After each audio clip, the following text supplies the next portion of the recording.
going on, everybody? It's Nelson here. Carl. Seek and Play. We're here at our first retro gaming convention out here in Tampa. It's located in a flea market. That's why we're by like some awesome foliage and trees right now. We just got some coffee. We're just waking up. But yeah, hopefully we'll get a bunch of shots in there and get some good pickups. Yep. Yeah. Anything you hoping for? Super Nintendo, GameCube, and you got me. I'm on the Game Boy bandwagon now too. Yes, so. the Game Boy one. But yeah, we're gonna be doing some filming, and hopefully some vendors are cool and stuff. So yeah, maybe we'll find some stuff. Peace.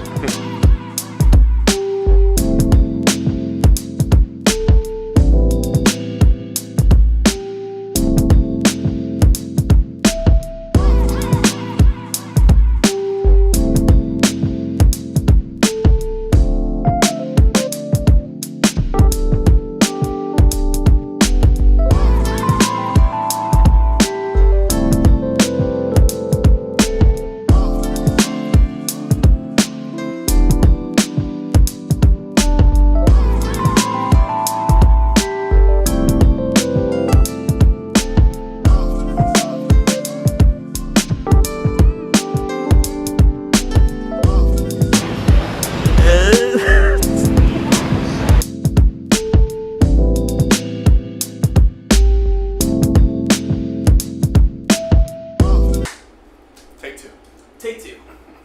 Never just take one.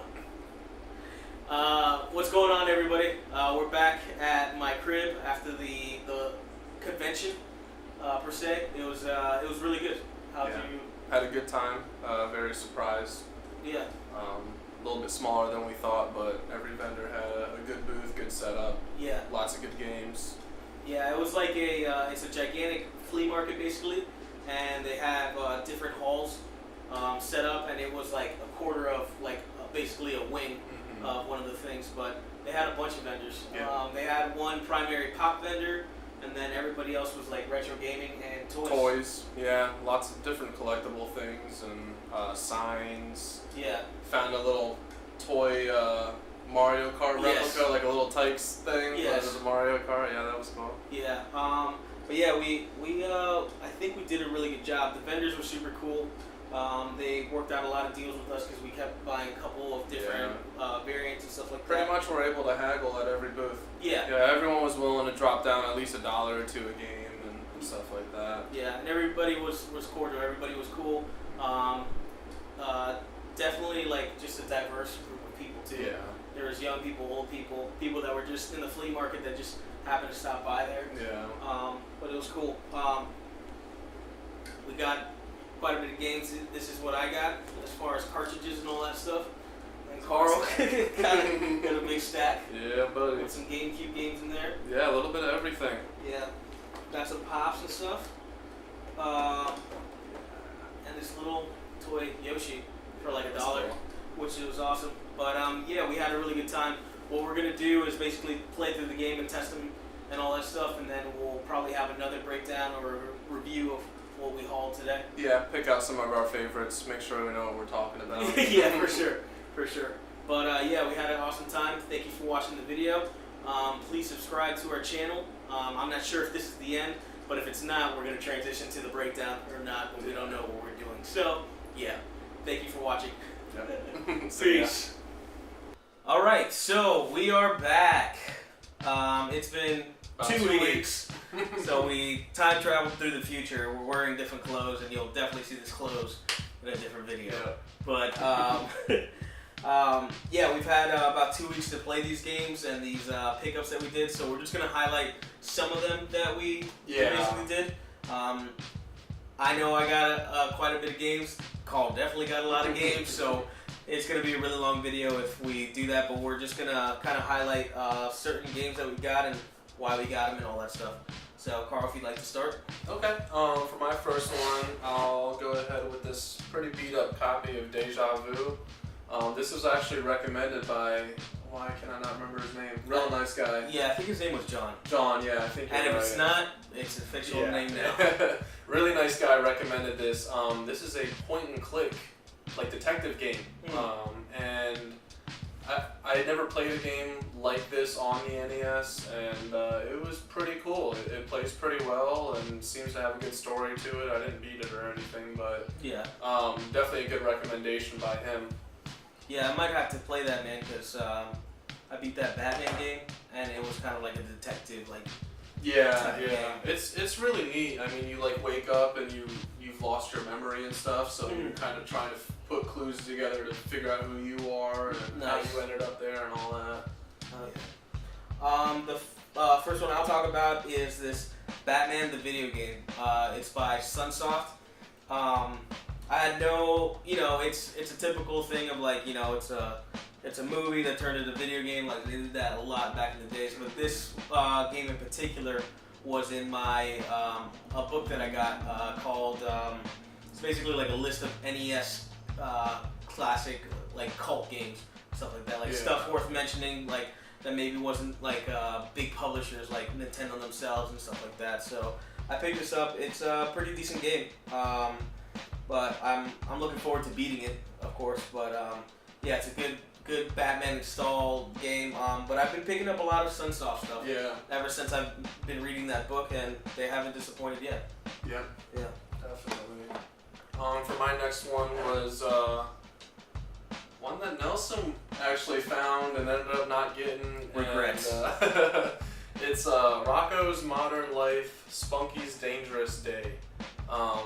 Obviously just nostalgic because we grew up in the 90s. It was a Nickelodeon show. But it was a pretty cool like side-scrolling platform kind of game. It looks really nice, surprisingly. Like the sprites and the colors and everything like that, the backgrounds. I was pretty impressed by how nice it looked for a Super Nintendo game. Yeah, man. Super Nintendo, like I don't know, 16-bit, 8-bit. I don't know. It's just good graphics. Yeah, like definitely. Especially colors and stuff like that. And I feel like the brightness of colors back in the day too. But my next one is going to be Adventure Island. I picked this up because I have the Game Boy version of this, and I had so much fun, and this is a bunch of fun too. So to be able to own both copies, I got this for a really good deal. So I was super happy to pick up this copy. It's a super clean copy too, but it's nice to have it on both systems. I probably won't do that often, but this game is so fun that I had to. And what's funny about that game is when Nelson picked that up, he kind of caught me slipping because we were both at the same vendor and we're looking through all the games, and I didn't even catch that one. Yeah. He grabbed it, and probably about 2 or 3 booths later, I found the guy that had it, and he actually gave it to me for the same price that Nelson got it for. So that turned out awesome. And definitely a great game. For my next one, I'm sure I don't have to say much about it. I'm sure people know, but it's Goof Troop on the Super Nintendo, and another Capcom game that kills it. I popped this game in just to kind of try it out and get an idea, and I ended up playing it for over an hour. Nice. Yeah, it was a lot of fun. I can definitely understand why so many people love this game. This was another one that I got from that John guy that recommended Deja Vu too, and he gave me a good price on it. So really stoked on that one. Yeah, and that's the thing too. The vendors were definitely willing and able to help us with prices, or like we bundled some stuff up. Yeah. This next game I actually got it in the bundle. I did it for like a 3 for $30, which I think this Batman game came in, but it's Metroid. It's definitely a classic in a lot of people's books. I've been playing it for a little bit, and I thoroughly enjoy it. I want to get way deeper into Metroid. Yeah. People always talk about the soundtrack and all that stuff, and like playing this game, like I understand now. Mm-hmm. Like it's super dope. So I'm looking forward to. I want to try to complete this game, and just see where it goes. This copy in particular, it's not like the best because it has like, I don't know, some paint splatter almost, but it works. And I just want to play the game. Clean it off too. Yeah, and for $10, like this goes 15, 20 if it was a super clean copy all day. So, I'm glad I got it for the price it did. Nice. This is another game that I found out about from the YouTube world, and a couple different channels recommended it, and it's Cell Damage on GameCube. This game is awesome. Yeah. Really fun game to play with friends. I'm sure, again, I don't need to tell you exactly what it's about because I think a lot of people know about this game. For sure. But, you know, the cell-shaded graphics and it's got that Wind Waker kind of vibe to it, and really fun game. I didn't have any friends to play with. I was playing single player when I was testing it out. But I definitely think it would be funner with like a group of 4 playing. Yeah. Yeah, we'll definitely have to do that like a game night. For sure. Yeah. Bust out the GameCube. Yeah. So for the next one, it is of course a portable game. It is this Game Boy game. I cannot pronounce the thing in the beginning, something alien, but it's a arcade game basically that they ported to the Game Boy. Doing some research or whatever on the game, I guess it was like a bigger, simpler arcade game back in Japan, but they came out for the Game Boy and it has much better graphics, but there's a classic mode of like the old way how to play it or whatever, where it's like little stickmen almost or whatever. But this is a super fun and addictive game. It's you know, pop in, play for 10-15 minutes or until you die so many times that you're just over it. But it's definitely one of those that if you see it out in the wild, pick it up. Yeah, usually pretty cheap too. Yeah. I think I got this for like $4, and I think that's the same place you got Boxel. Yes. Yeah. Yeah. And you're able to pick that up, but great game. Nice. For my next one is Tom and Jerry War of the Whiskers. I grew up on GameCube. I was a big GameCube fan, and I had tons of different games. I never even knew this game existed. Just stumbled across it at the convention. It was a good price on it, so I grabbed it, and it is a lot of fun. Yeah. It's a fighting game, so I mean, not quite Super Smash Bros, but still a fighting game. You play as different characters from the Tom and Jerry cartoons, and you can use stuff in the environment. You can pick up and like throw chairs at each other. That's cool. It's a really neat game. Another one that I had to play against computers on, but I think would be fun with a group of friends. I think it's up to 4 players. Yeah, 4 players. So Nice. another Maybe good we one. Get a tournament going on. Yeah, Tom and Jerry. Yeah, start a trend. The next one that I got, it was at a booth that we met actually a fellow YouTuber at. I can't remember the YouTube channel name for me, but I will put it on the bottom here. Yeah. But check his channel out. I checked it out after the convention, a couple videos. There's a lot of live streaming stuff, but basically he's a vendor and like vlogs his vending adventures and all that stuff. Yeah. Pretty interesting stuff, but I got F-Zero from him. He hooked us up as well. I've always wanted to play this game just because I knew the whole the tie with Super Smash Brothers and all that stuff. But a lot of people love that game. Yeah, and Really it's fun. fast-paced. Yeah, it's a crazy racing game. That the way that they did it back in the day, that crazy shift of the screen or whatever, kind of gets me dizzy sometimes. But it's definitely still a very fun and fast-paced game. Nice. Yeah. My next one is Donald Duck Going Quackers. I remember having this game as a kid and having a lot of fun with it, and still to this day, a lot of fun.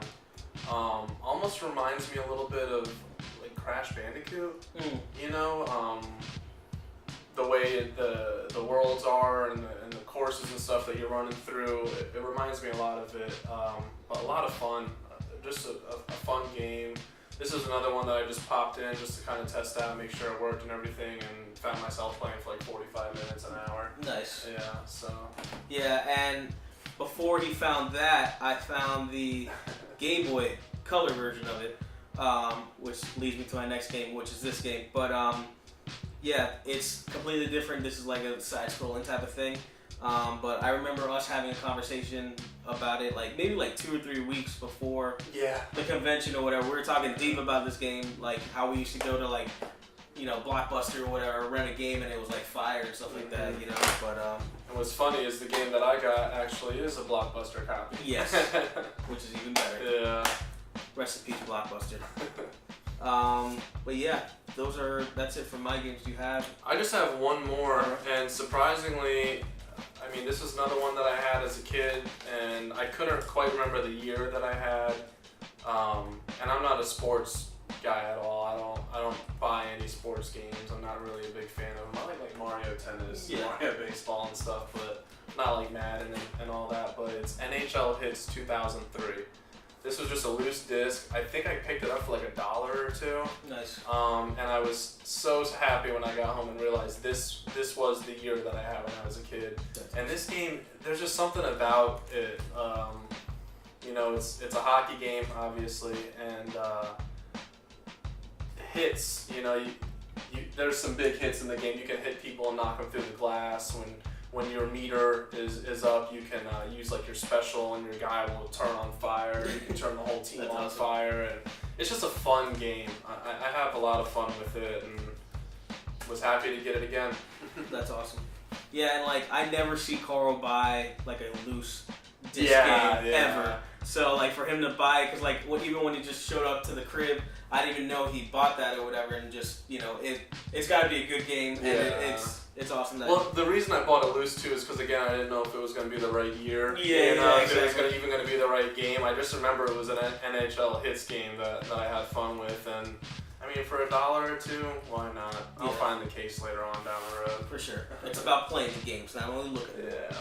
But yeah, that was our Tampa Retro Con pickups. Yep. Sorry for posting it late, but life happens, you know. And for sure. With the move and work and stuff like that, we weren't able to get it wrapped up. But we're thinking in about 2 weeks there's a convention in Miami, so that might be our next convention. Yeah, video. for sure. That one's supposed to be a big one. So. Yeah, and I'm excited because it's gonna be games, comics. Most likely Pops. Yeah, it's definitely going to be Pops. Yeah, so it's going to be super fun. But we'll definitely be posting that video up soon and just continue to do our videos and stuff. Yeah. So just be on the lookout for more Pop stuff, more retro game stuff. We're going to do more modern console stuff. Yeah, it's time. Yeah, it is time. You know, because we both are big Switch people, but we might get into Xbox or PlayStation. We don't know yet. Yeah. Definitely keep it in Nintendo for quite a while, unless something crazy happens. But we'll be doing those videos, and check us out. If you like this video, give it a thumbs up. Please subscribe. Comment. You know, we like to hear feedback. And for sure. We want to build a community with our channel and stuff. So yeah. If I could leave a question, it would be. What was your guys' first experience at a gaming convention? Yeah. Because this was our first gaming convention. So, what was it? Was it a gigantic one? Was it a small one that like we went to locally and hosted? And what was your experience? Did you get any dope stuff while you were there? But please leave a comment and we'll get back to you. Yep. We'll see you next time. All right. Peace. Bye.